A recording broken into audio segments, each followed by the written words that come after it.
Yeah, I mean, this is what we do, right? As the older generations, and now all three of us are on the other side. And everybody else, this is what we do with the incoming generation. We just can't believe how they show up, and they're just like so out there and so crazy. And I still remember all of the corporate trainings to get corporate employees training and education around this new weird generation called Millennials who grew up in a time where they got participation trophies for everything they did. And so we're going to need to throw them a This is what people were celebration. saying. Dude, this is like 10 years. Literally, Michelle, literally. It wasn't it like, I'm Gen X, so I remember this. And I remember it was like, all right, guys, we get it. We get it. They're different. Like, let's move on. But it was like a decade of talking about this. Yes, it literally was like, are we going to have to throw parties for them when they make small accomplishments like that? And it sounds crazy now, but that's what people were getting trained on, these generational differences.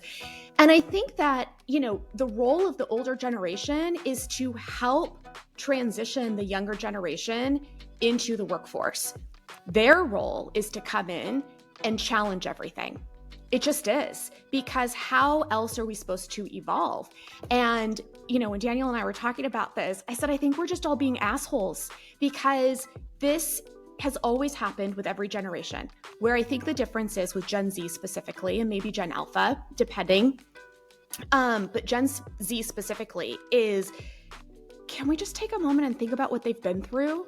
I mean, the trauma alone of COVID, not just their own personal trauma, but the fact that they are raised by the adults who went through the trauma of COVID, people dying, losing your jobs, not knowing what was going to happen, not being able to leave your house, wearing gloves to the grocery store. I mean, that is a collective traumatic experience.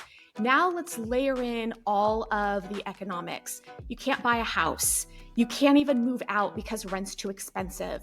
It is really hard to be Gen Z.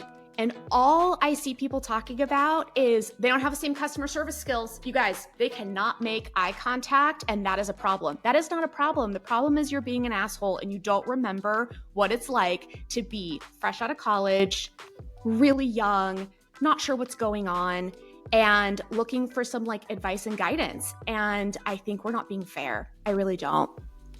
And I love Gen Z. I think they're amazing. I have two of them. They're going to change the world. They're going to bring this 4-day work week into existence, you guys.